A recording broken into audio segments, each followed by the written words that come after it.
Hi అండి, welcome to our channel. ఈరోజు మన రెసిపీ వచ్చేసి కాజు కత్లీ. స్వీట్ షాపుల్లో ఎంతో కాస్ట్ పెట్టి కొనే కాజు కత్లీని ఇంట్లోనే ఈజీగా ఎలా తయారు చేసుకోవాలో ఇప్పుడు మీకు ఈ వీడియోలో చూపిస్తానండి. ఫస్ట్ ఒక కప్పు జీడిపప్పును తీసుకోవాలి.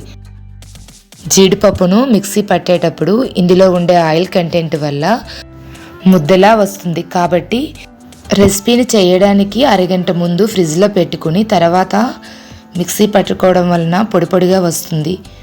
మిక్సీలో కొంచెం కొంచెంగా వేసుకుంటూ ఒకేసారి ఎక్కువసేపు తిప్పకుండా ఆపి గ్రైండ్ చేసుకోవాలి.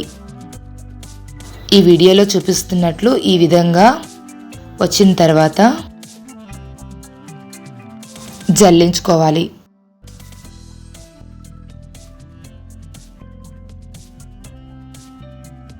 మళ్ళీ దీనిని మిక్సీ జార్లో వేసుకొని మిగిలిన జీడిపప్పును కూడా వేసుకొని ఆపి గ్రైండ్ చేసుకోవాలి. ఒకేసారి ఎక్కువసేపు గ్రైండ్ చేసుకుంటే ఇలా పొడి పొడిగా రాకుండా ముద్దలా వస్తుంది, కాబట్టి ఆపి గ్రైండ్ చేసుకోండి. లాస్ట్లో కొంచెంగా మిగిలిన జీడిపప్పు నూకును కూడా మరొకసారి మిక్సీ పట్టి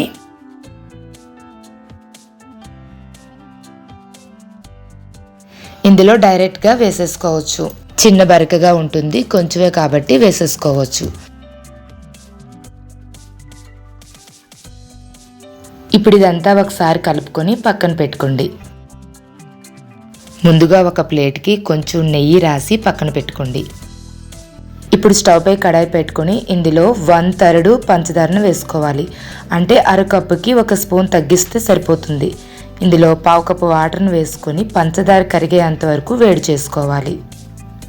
స్వీట్ ఎక్కువగా తినేవాళ్ళు పంచదారను అరకప్పు వరకు వేసుకోవచ్చు. ఇక్కడ పంచదార కరిగితే సరిపోతుంది, ఎటువంటి పాకం అవసరం లేదండి. ఇప్పుడు ముందుగా మనం మిక్సీ పట్టిన జీడిపప్పు పొడిని కొంచెం కొంచెంగా వేసుకుంటూ ఉండలు లేకుండా మంటను లో ఫ్లేమ్లో ఉంచి కలుపుకోవాలి.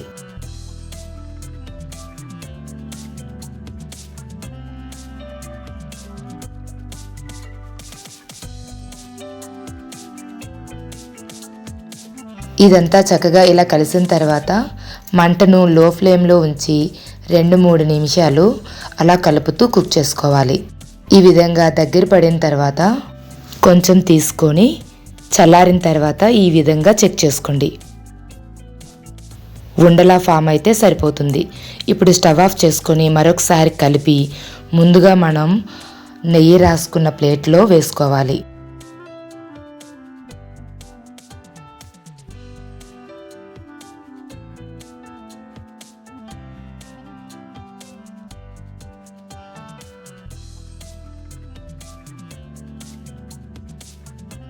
ఇప్పుడు వీడియోలో చూపిస్తున్నట్లు స్పూన్తో కలుపుతూ చల్లారబెట్టుకోవాలి.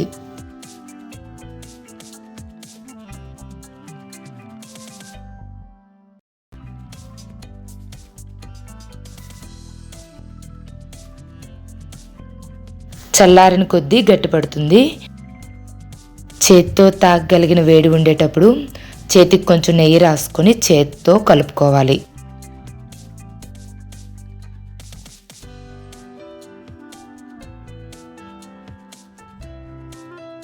ఈ వీడియోలో చూపిస్తున్నట్లు ఒక 2 నిమిషాలు ఎక్కడా క్రాక్స్ లేకుండా సాఫ్ట్గా ఇలా చపాతీ పిండిలా వచ్చేటట్లు కలుపుకోవాలి.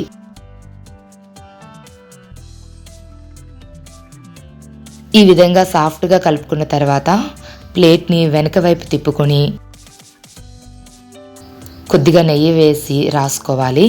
అలాగే చపాతీ కర్రకు కూడా కొంచెం నెయ్యిని రాసుకొని మనం కలుపుకున్న ముద్దను పెట్టుకొని ఇలా స్ప్రెడ్ చేసుకోవాలి.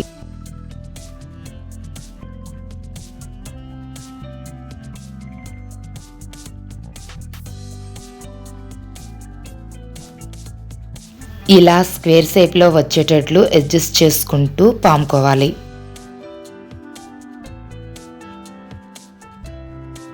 ½ ఇంచి మందం ఉండేటట్లు ఈ విధంగా స్ప్రెడ్ చేసుకున్న తర్వాత 5-6 గంటల పాటు ఫ్రిడ్జ్లో పెట్టుకోవాలి. ఫ్రిడ్జ్లో పెట్టుకోవడం వలన ఇది బాగా సెట్ అవుతుంది. 5-6 గంటల తర్వాత చూడండి, ఇప్పుడు ఇది ఎంత బాగా సెట్ అయిందో. మనకి కొయ్యడానికి కూడా చాలా చక్కగా వస్తుంది. ఈ విధంగా మనం నచ్చిన షేప్లో కట్ చేసుకోవచ్చు. ఎక్కువగా కాజు కత్లీ డైమండ్ షేప్లోనే దొరుకుతుంది కాబట్టి మనం కూడా డైమండ్ షేప్లోనే కట్ చేసుకుందాం.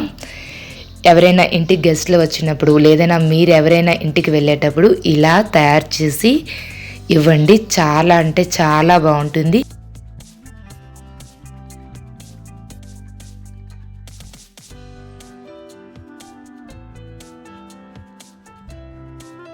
ఈ కాజు కత్లీ వారం 10 రోజుల వరకు స్టోర్ చేసుకోవచ్చు. ఫ్రిడ్జ్లో పెట్టుకుంటే నెల వరకు స్టోర్ ఉంటుంది.